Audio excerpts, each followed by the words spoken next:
अस्सलाम वालेकुम and welcome back to the idea lab. मैं हूं आपकी होस्ट आयमा सैयद, एक पीएचडी स्कॉलर, एक मार्केटिंग स्ट्रेटेजिस्ट और एक बिजनेस एंटरप्रेन्योर।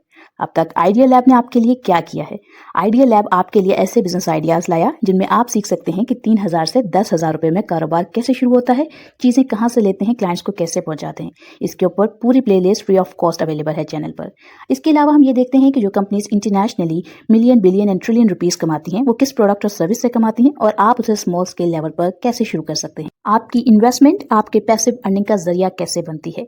स्टॉक्स क्या हैं, पीएसएक्स क्या है, पाकिस्तान स्टॉक एक्सचेंज पर आपकी गवर्नमेंट आपके पैसे सेफ कैसे रखती है, और इसके अलावा कंपनीज में इन्वेस्ट करने से पहले उनकी फंडामेंटल टेक्निकल एनालिसिस कैसे की जाती है, फाइनेंशियल स्टेटमेंट्स कैसे पढ़ी जाती हैं। मैं कोई फाइनेंशियल एडवाइजर नहीं, लेकिन मैंने अपनी जर्नी से जो कुछ सीखा आपके साथ शेयर करती हूँ ताकि आप आइडिया लैब के साथ ग्रो कर सकें। अस्सलाम वालेकुम and welcome back to the idea lab. और आज की इस वीडियो में हम ये बात करने वाले हैं कि अगर आप सेम परसेंटेज गेन कर रहे हैं अपने स्टॉक्स के ऊपर, यानी आपने स्टॉक्स बाय किए, पीएसएक्स से आपने अपने स्टॉक्स जो बाय किए उसके ऊपर आपको प्रॉफिट होना स्टार्ट हुआ। अब दो इन्वेस्टर्स हैं, एक इन्वेस्टर को 10% हुआ, दूसरे को भी 10% हुआ, लेकिन एक को मिले 10 रुपये और दूसरे को मिले 10,000 रुपये। ये फ़र्क क्यों है जबकि सेम परसेंटेज का जो है वो प्रॉफिट दोनों इन्वेस्टर्स को हो रहा है? अब इसके अंदर किन चीज़ों के पैरामीटर्स होते हैं और ये किस तरीके से डिफरेंट है। और आपने जब भी इन्वेस्टमेंट करनी है, चाहे आप लॉन्ग टर्म इन्वेस्टर हैं, चाहे आप स्विंग ट्रेडर हैं, चाहे आप इंटरडे ट्रेडर हैं, या आपकी अपनी पर्सनल चॉइस है, तो उसके अंदर आपने किन चीज़ों को जो है वो मद्देनज़र रखते हुए अपने डिसीजंस को देखना है, अपना पोर्टफोलियो डिज़ाइन करना है, अपनी सेल करनी है, यानी कि इन केस आपने जब अपने स्टॉक्स बेचने हैं तो उन चीज़ों को आपने किस तरीके से मैनेज करना है। तो सबसे पहले ये समझते हैं कि ये कॉन्सेप्ट जो है रुपीस के अंदर और परसेंटेज के अंदर किस तरीके से वेरी कर रहा होता है। तो इसमें जो कोर कॉन्सेप्ट है वो क्या है? तो पीएसएक्स या किसी भी स्टॉक मार्केट में, आपका किसी भी स्टॉक मार्केट से मतलब एक बात बहुत गहरी यहाँ ये है कि ये नहीं है कि सिर्फ पाकिस्तान में ही स्टॉक्स वर्क करें, इंडिया में भी स्टॉक्स वर्क करते हैं, जर्मनी में भी करते हैं, अमेरिका में भी करते हैं, कनाडा में भी करते हैं। हर मुल्क के इस तरह के जो स्टॉक्स हैं वो उनकी इकोनॉमी को चला रहे होते हैं। तो अब यहाँ पर हम बात कर रहे हैं पर्टिकुलरली पीएसएक्स यानी पाकिस्तान स्टॉक एक्सचेंज की। जो पाकिस्तान स्टॉक एक्सचेंज हो या कोई भी स्टॉक मार्केट हो, वहाँ आपका जो परसेंटेज गेन है वो सबके लिए सेम होता है, लेकिन आपका जो प्रॉफिट है वो रुपीज़ में अलग होता है। अब ये चीज़ किस चीज़ पे डिपेंड करती है? ये डिपेंड करता है कि आपने कितना इन्वेस्ट किया, यानी स्टॉक्स की प्राइस क्या थी और कितने शेयर्स लिए आपने। और इसके लिए जो फॉर्मूला इस्तेमाल होता है वो है कि आपने profit is equal to investment multiply by gain percent divide by 100। मतलब अगर दोनों इन्वेस्टर्स जो हैं वो अपना 5% जो है गेन उनको मिल रहा है, तो जिसका इन्वेस्टमेंट ज़्यादा है यानी जिसने पैसे ज़्यादा लगाए हैं उसका प्रॉफिट भी क्या होगा? ज़्यादा होगा, परसेंटेज सेम होने के बावजूद। अब यहाँ पर हम एक एग्जांपल समझते हैं 500 वर्सेस 1 लाख के प्रॉफिट की। इन्वेस्टर ए ने 10,000 रुपये इन्वेस्ट किए और 5% का जो प्रॉफिट कमाया वो बना उसका तकरीबन 500 रुपये। जबकि इन्वेस्टर बी जो था उसने, अच्छा यहाँ पर ना एक बहुत अहम चीज़ है जो हमने अभी 1 से 2 दिन पहले वीडियो आपके लिए बनाई थी ना, कि जिसके अंदर आपने जब सेल करना है स्टॉक्स को तो ये ज़रूर देख लेना है कि आप एसएसटी चार्जेस, ब्रोकरेज, लेवरेज, ये सारी चीज़ें आप जो है ना कंसीडर करके बेच रहे हो। 5% गेन का मतलब यही है कि आपकी जो पोर्टफोलियो 5.06 से लेकर 5.08% पे होगा, तब आप ये स्टॉक बेच रहे होंगे ताकि आपको 500 रुपये का प्रॉफिट हो सके। सो इसी तरह इन्वेस्टर बी के लिए भी ये चीज़ डिपेंड करती है। तो अब दोनों को जो है परसेंटेज के अंदर 5% का गेन मिला, लेकिन जो इन्वेस्टर बी है उसने क्या किया हुआ है, उसका जो प्रॉफिट है वो 200% जो है वो ज़्यादा है। अब ऐसा क्यों है? क्योंकि उसका जो कैपिटल अमाउंट थी वो भी 200% ज़्यादा थी। यहाँ से ये समझना ज़रूरी है कि मार्केट सबको बराबर जो परसेंटेज रिटर्न है वो तो देती है, लेकिन रुपी वैल्यू जो है वो कैपिटल के हिसाब से बदलती है। तो आप जितनी भी स्टॉक मार्केट के अंदर देख रहे होते हैं बातचीत को, कन्वर्सेशंस को, उसमें मोस्टली लोग आपको पैसों में कम और परसेंटेज के अंदर ज़्यादा रिटर्न की बात करते हैं कि रिटर्न जो है वो इतना परसेंट है। अब ये रिटर्न की बात क्यों की जाती है, क्योंकि हो सकता है कोई शख्स जो है वो 10,000 रुपये इन्वेस्ट कर रहा है और कोई शख्स जो है वो 10 लाख कर रहा है और कोई जो है वो 1 करोड़ कर रहा है, तो उसके हिसाब से जो उसका इन्वेस्टमेंट का रिटर्न होगा, प्रॉफिट होगा, वो वेरी करता जाएगा। अब हम अगर यहाँ पर ये बात समझ लें कि ये फ़र्क क्यों आता है, तो ये फ़र्क जो है बेसिकली जो आ रहा है स्टॉक मार्केट के अंदर, ये फिक्स रुपी प्रॉफिट नहीं देती है। बेसिकली जो स्टॉक मार्केट है वो रुपी की बेसिस पे आपको प्रॉफिट नहीं दे रही होती है, वो परसेंटेज का रिटर्न दे रही होती है। अगर कोई शेयर 5% ऊपर जाता है तो छोटे इन्वेस्टर, मीडियम इन्वेस्टर और बड़े इन्वेस्टर सबको 5% ही मिलता है, लेकिन बड़े इन्वेस्टर के पास ज़्यादा पैसा होता है, इसलिए उनका जो प्रॉफिट अमाउंट होता है वो भी ज़्यादा होता है। यानी डिफरेंस जो आता है वो कैपिटल के साइज, यानी कैपिटल कहते हैं जो आपने इनिशियल अमाउंट डाली है, जो आपने मेन, किसी ने 500 डाला है, किसी ने 1 लाख डाला है, उसे हम कैपिटल अमाउंट कहते हैं। और शेयर्स की क्वांटिटी पे डिपेंड करता है, यानी जो आपके प्रॉफिट की अर्निंग्स हैं वो आपके नंबर ऑफ शेयर्स पे डिपेंड कर रहा है, आपकी कैपिटल अमाउंट पे डिपेंड कर रहा है, स्टॉक की प्राइस पे डिपेंड कर रहा है, और जो परसेंटेज है वो तमाम लोगों के अंदर जो है वो सेम रहेगी। अब हम अगर ये देखें कि ये जो स्टॉक प्राइस का जो असर है, इम्पैक्ट है, वो किस तरीके से वेरी करता है डिफरेंट स्टॉक प्राइसेस के हवाले से। अगर आप ₹10,000 किसी स्टॉक में लगाते हैं तो प्रॉफिट स्टॉक प्राइस पर डिपेंड कर रहा होता है, ठीक है। अब वो किस तरीके से, फॉर एग्जांपल हम एक मिसाल लेते हैं। सबसे पहले हम शेयर करते हैं आपके साथ एग्जांपल को कि एक बंदा है जिसने, यानी ऑब्वियसली एक ही इन्वेस्टर है, चलिए यहाँ ये कर लेते हैं कि एक ही इन्वेस्टर है और उसने 10 रुपये का एक शेयर है वो बाय किया। अब उसने 1,000 शेयर जो हैं जो उसको मिल रहे हैं उस पर 10% का जो गेन है वो तकरीबन 1,000 का बनता है उसका। अब अगर इसके मुकाबले में उसने एक और शेयर बाय किया जो ₹200 शेयर, जो उसके शेयर्स हैं उसके पास आए, उसकी वैल्यू जो थी पर शेयर की वो ₹200 थी, तो उसको 50 शेयर्स मिलते हैं। 10 रुपये पे कितने शेयर्स मिले थे? 1,000 शेयर्स मिले थे। ₹200 पे कितने, ₹200 जिस स्टॉक की प्राइस है उस पर उसको 50 शेयर्स मिल रहे हैं, और गेन कितना है वो सेम है।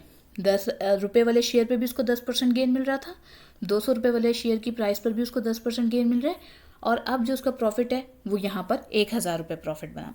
अब अगर हम बात करें 500 रुपये वाले शेयर की, कि अगर उसने कोई 500 रुपये, जो एक शेयर की प्राइस है अगर 500 रुपये है तो उसको कितने शेयर्स मिले? 20 शेयर मिले और 10% का गेन मिला, तो प्रॉफिट कितना बना? 1,000 मिला। तो यहाँ से हमें क्या बात समझ आई?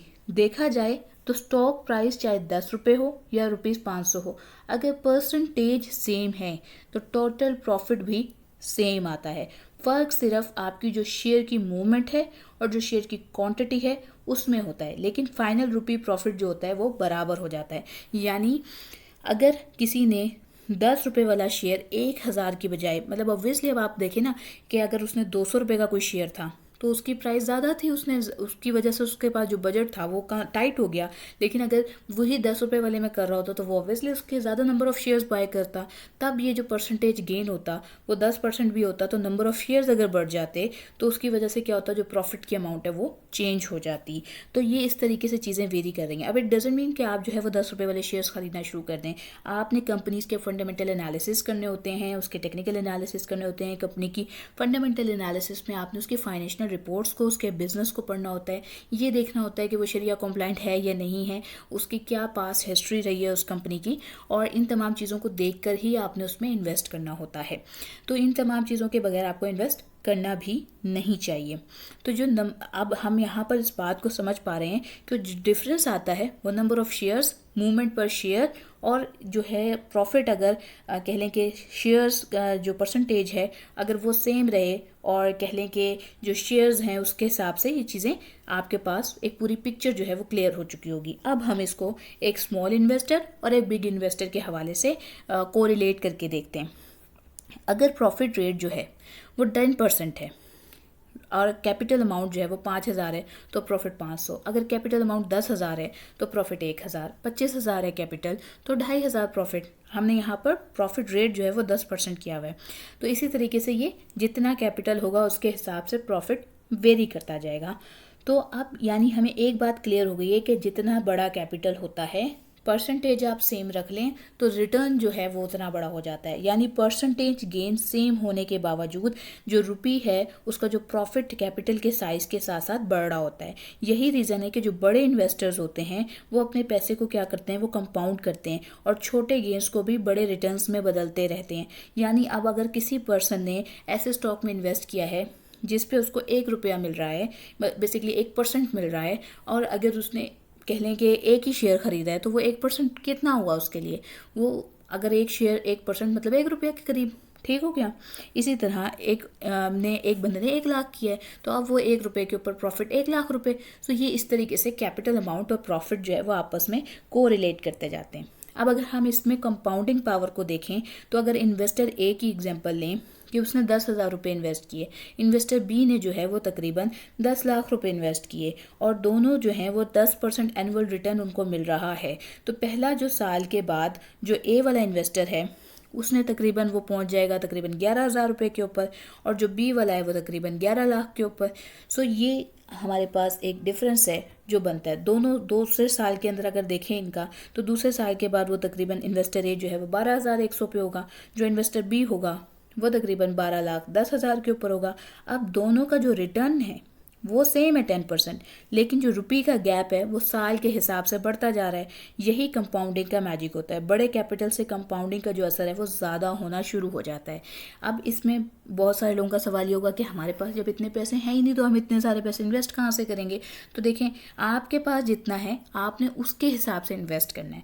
आपने अपनी मनी मैनेजमेंट को, अपने शेड्यूल्स को, अपने घर के बिलों को, अपने घर की तमाम अखराजात को बैलेंस करना है, शीट बनानी है और उनको देखना है कि कौन से जो है वो नेसेसरी खर्चे हैं, कौन से हैं जो आपने जिनकी ज़रूरत नहीं थी उसके बावजूद आपने वो चीज़ें एक्सपेंड की हैं। तो उन चीज़ों को मैनेज करके आपने देखना है और आने वाले और गोल के बगैर कभी भी आपने इन्वेस्ट नहीं करना।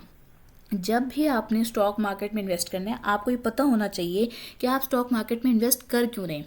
ऑब्वियसली पैसे के लिए ही कर रहे हैं सब लोग, तो लेकिन ये बात समझें कि आपने इस पैसे से करना क्या है और आपने जब उस गोल तक रीच किया है तब ताकि आप वो पैसे निकाल सकें। अदरवाइज तो पैसे तो फिर कंपाउंडिंग होते रहेंगे और फिर आपको निकालने का मौका नहीं मिल पाएगा।